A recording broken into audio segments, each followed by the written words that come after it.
Welcome, റഹ്മാനാണ്. ഓട്ടോകോഡ് സീരീസിൽ ഈ വീഡിയോയിൽ നമ്മൾ സംസാരിക്കുക സെട്രിസിൻ പോലെയുള്ള മരുന്നുകൾ ഉൾപ്പെടുന്ന സെക്കൻഡ് ജനറേഷൻ ആന്റി ഹിസ്റ്റമിനെ കുറിച്ചിട്ടാണ്. Second generation H1 receptor blocker first generation നമ്മൾ കഴിഞ്ഞ വീഡിയോയിൽ കണ്ടിരുന്നു. First generation antihistamine, so അതിന്റെ തുടർച്ചയാണത്. ഈ വീഡിയോയിൽ സെക്കൻഡ് ജനറേഷൻ ആന്റി ഹിസ്റ്റമിൻ ഏറ്റവും പ്രധാനപ്പെട്ട മരുന്ന് സെട്രിസിൻ ആണ്.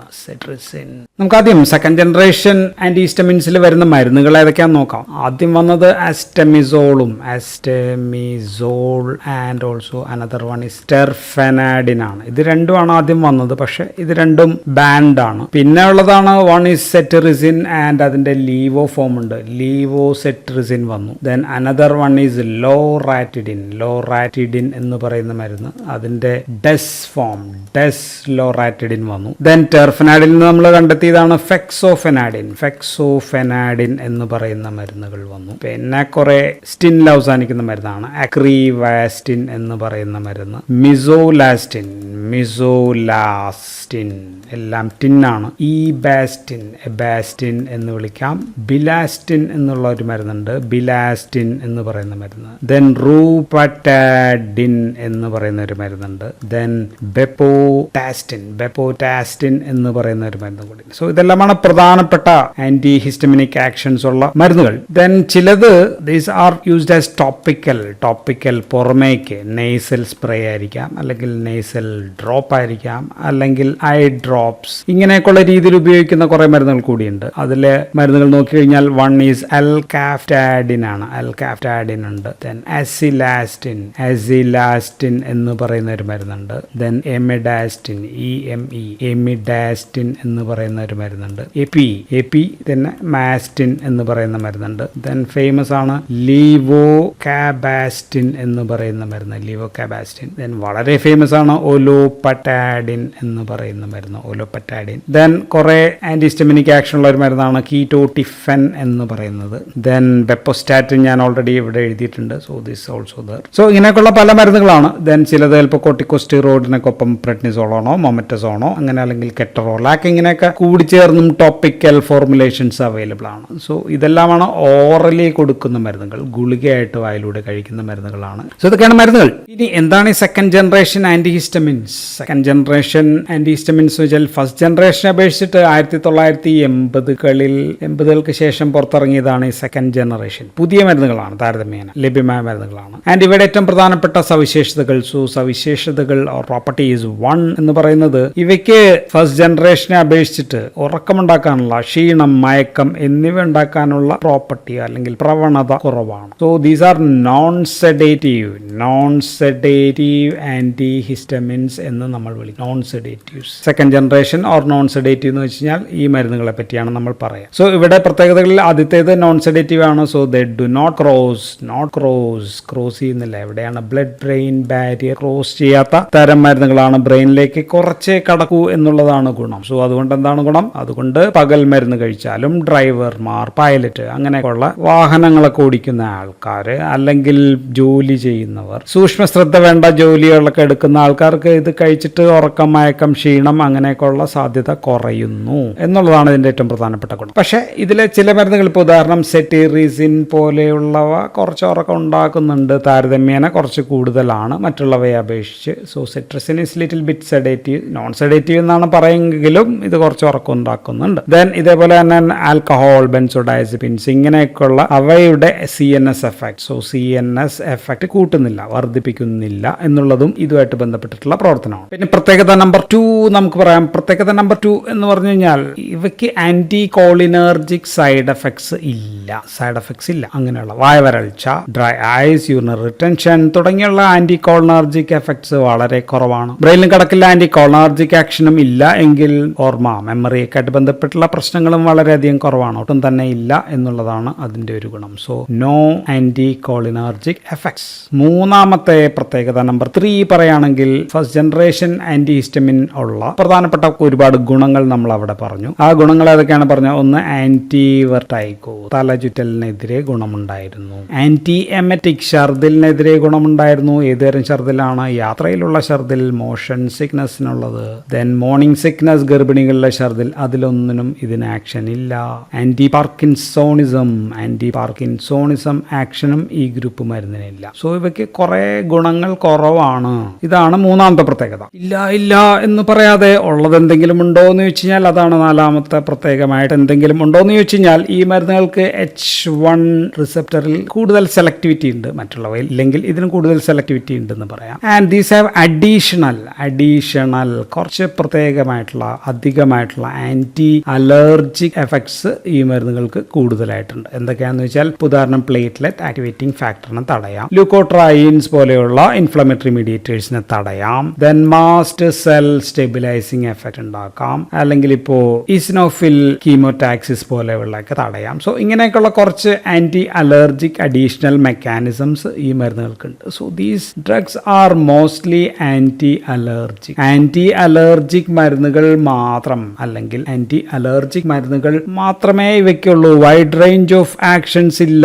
ലിമിറ്റഡ് തെറാപ്യൂട്ടിക് സ്പെക്ട്രം ഉള്ള മരുന്നുകളാണ്. Limited therapeutic spectrum. മറ്റേതൊക്കെ ഫസ്റ്റ് ജനറേഷൻ നമ്മൾ ഇതിനുപയോഗിക്കും എന്നൊക്കെ പറയുന്നത് ഇതിനൊന്നും കാര്യമായിട്ടില്ല. ഓൺലി ഇൻ അലർജിക് ഡിസോർഡറിൽ അലർജിക്ക് കൊടുക്കാം. അലർജിയിലുള്ള ഒരുപാട് ഉപയോഗങ്ങളൊക്കെ നമ്മൾ എന്തൊക്കെയാണെന്ന് കഴിഞ്ഞ വീഡിയോയിൽ ഞാൻ പറഞ്ഞു, അതുകൊണ്ട് മൊത്തം ഞാനിവിടെ പറയുന്നില്ല. അപ്പൊ നമുക്കിനി ഉപയോഗങ്ങൾ നോക്കാം. അപ്പോൾ പ്രധാനപ്പെട്ട അലർജിക് പ്രശ്നങ്ങൾ ഏറ്റവും പ്രധാനം ഇതാണ് അലർജിക് റൈനൈറ്റിസ് ആണല്ലേ, മൂക്കൊലിപ്പാണ് ഏറ്റവും പ്രധാനപ്പെട്ട പ്രശ്നം, ഏറ്റവും അധികം ആൾക്കാർക്ക് ഉണ്ടാകുന്നത്. സോ മൂക്കൊലിപ്പിൽ ഉപയോഗിക്കാം. അതേപോലെ അലർജിക് കൺജങ്ക്റ്റിവൈറ്റിസ് എന്ന് വെച്ചാൽ കണ്ണ് തടിച്ച് ചുവക്കുക എന്നുള്ളതാണ്. ചെങ്കണ്ണ് എന്ന് പറയാം, വൈറൽ അല്ല, അലർജിക് മൂലമുള്ള ചെങ്കണ്ണ്. സോ കണ്ണിലും മൂക്കിലും ഒക്കെയുള്ള ഈ അലർജി, സ്കിന്നിലുള്ളത് അലർജി. സോ ഹേ ഫീവർ മൂലമാകാം, അല്ലെങ്കിൽ പോളിനോസിസ് അല്ലെങ്കിൽ പോളൻസ് മൂലമുള്ള അലർജി, ഇങ്ങനെയൊക്കെയുള്ള അലർജിയിൽ ഉപയോഗിക്കാം. സ്കിന്നിലുള്ള അലർജിയോ സ്കിൻ അലർജി പ്രശ്നങ്ങളിലും നമുക്ക് ഉപയോഗിക്കാം.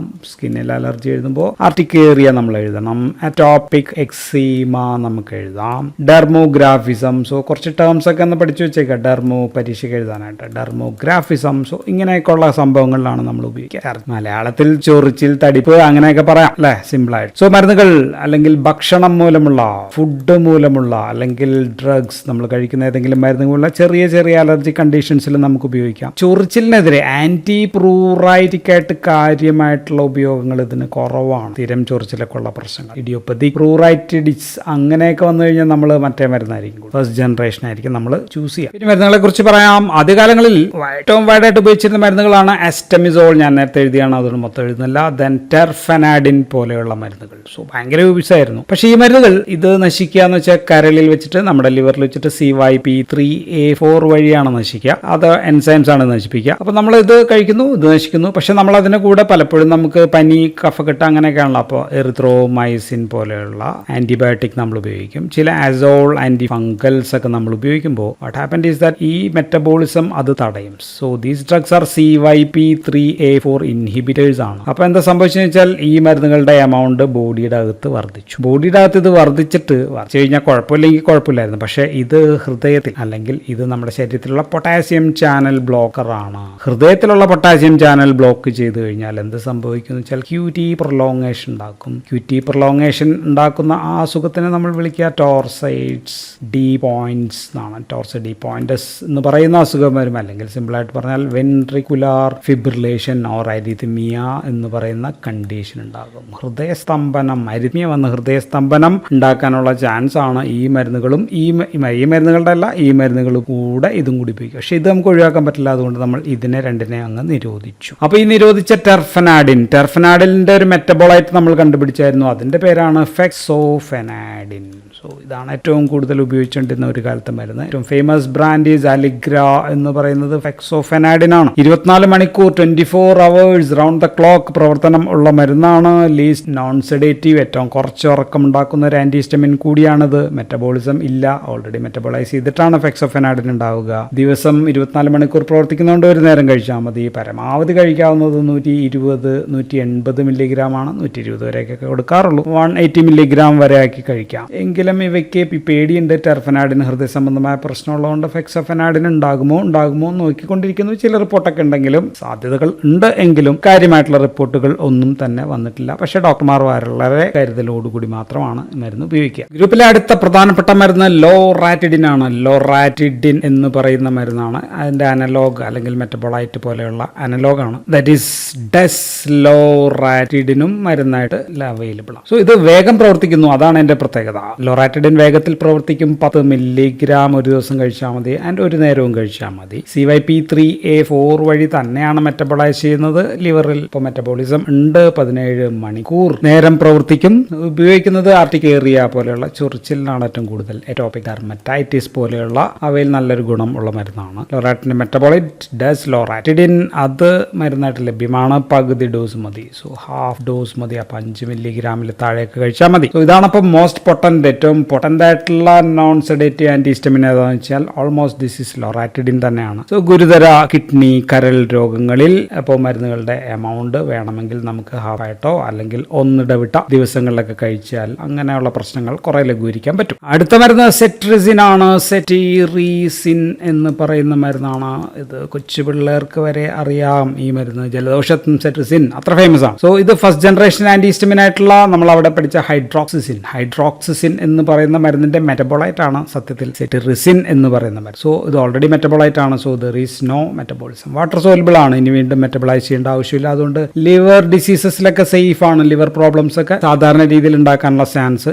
ഇല്ല, സേഫ് ആണ്. പക്ഷെ അപ്പോൾ ഇത് കിഡ്നിയിലൂടെ എലിമിനേറ്റ് ചെയ്ത് പോകുന്നതുകൊണ്ട് കിഡ്നി ഡിസീസ് ഒക്കെ ഉള്ള ആൾക്കാരിൽ കുറച്ച് ചിലപ്പോഴെങ്കിലും അളവ് കുറയ്ക്കേണ്ടി വരും. ആൻഡ് സെട്രിസിന് അഡീഷണൽ ആയിട്ട് ഹിസ്റ്റമിൻ റിലീസ് കുറയ്ക്കുന്ന എഫക്റ്റ് ഉണ്ട്. So it can reduce histamine release. Then മറ്റ് മീഡിയേറ്റേഴ്സിന്റെ റിലീസും കുറയ്ക്കാം. അതർ ഇൻഫ്ലമേറ്ററി മീഡിയേറ്റേഴ്സ് അല്ലെങ്കിൽ ഈ അലർജി ചൊറിച്ചിലൊക്കെ ഉണ്ടാക്കാവുന്ന മീഡിയേറ്റേഴ്സിന്റെ റിലീസ് കുറയ്ക്കാം. ദെൻ ഇസ്നോഫിലിന്റെ കീമോടാക്സിസ്, അലർജിയുള്ള സ്ഥലത്തേക്ക് ഇത് എത്തുന്നതും തടയുന്നുണ്ട്. സോ ഇസ്നോഫിൽ കീമോടാക്സിസും തടയുന്ന പ്രവർത്തനമുള്ള മരുന്നാണ്. ആൻഡ് ദിസ് ഡ്രഗ് സെട്രിസിൻ ഏറ്റവും കൂടുതൽ സ്കിന്നിനകത്ത് ഏറ്റവും കൂടുതൽ വന്ന് എത്താൻ ചാൻസ് ഉണ്ട്. ആൻഡ് സ്കിന്നിൽ എത്തിയാൽ അത് കൂടുതൽ നേരം സ്കിന്നിൽ അത് ഇരിക്കുകയും ചെയ്യും. അപ്പോൾ ചർമ്മ സംബന്ധമായിട്ടുള്ള പ്രശ്നങ്ങൾ, ആർട്ടിക്കേറിയ, അറ്റോപിക് ഡെർമറ്റൈറ്റിസ് തുടങ്ങിയവയിൽ ആള് കേമനാണ്.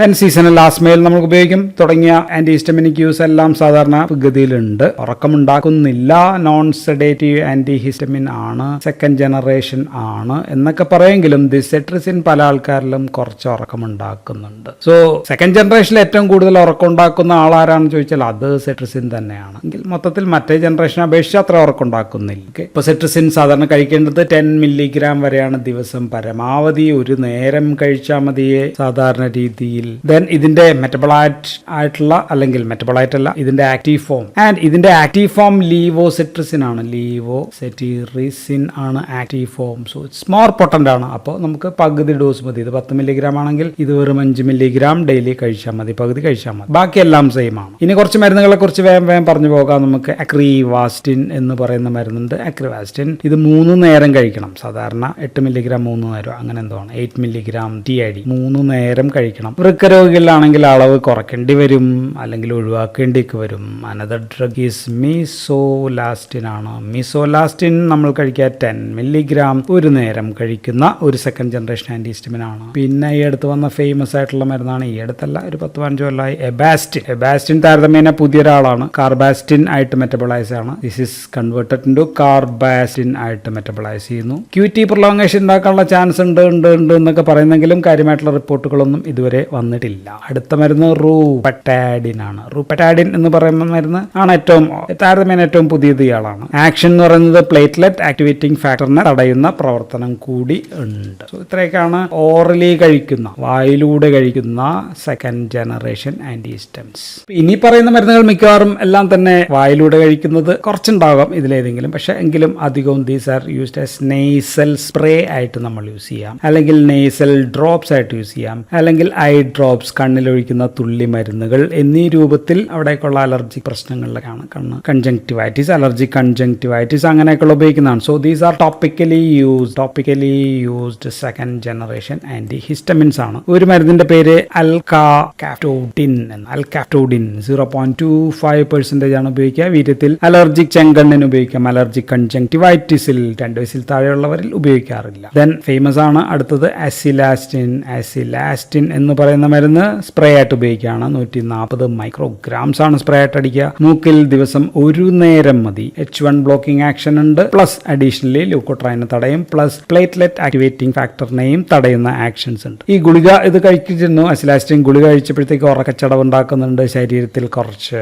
ഭാരവർദ്ധന, അങ്ങനെയൊക്കെയുള്ള സംഭവങ്ങൾ, ഫുഡൊക്കെ കൂടുതൽ കഴിക്കൽ, ഓക്കെ, അങ്ങനെയൊക്കെ ഉണ്ട്. ദെൻ കണ്ണിൽ ഐ ഡ്രോപ്സും ദിസ് അസിലാസ്റ്റിൻ അവൈലബിൾ ആണ്. ദെൻ പിന്നെ ഉള്ളത് ബിപോടാസ്റ്റിൻ ആണ്. ബിപോടാസ്റ്റിൻ എന്ന് പറയുന്ന മരുന്ന് 1.5% ഡ്രോപ്സ് ആയിട്ടാണ് കണ്ണിൽ അവൈലബിൾ ആണ്, ഐ ഡ്രോപ്സ് ആണ്. ദെൻ ഗുളികയായിട്ടും ചില രാജ്യങ്ങളിലൊക്കെ അവൈലബിൾ ആണ്. ദെൻ പിന്നെ വന്നത് എമിഡാസ്റ്റിൻ ആണ്. എമിഡാസ്റ്റിൻ 0.05% 2 നേരം തുള്ളി മരുന്നാണ്. ദെൻ എപ്പിനാസ്റ്റിൻ എല്ലാം തന്നെ ഇന്ത്യയിൽ ഉണ്ടാവണമെന്നൊന്നുമില്ല.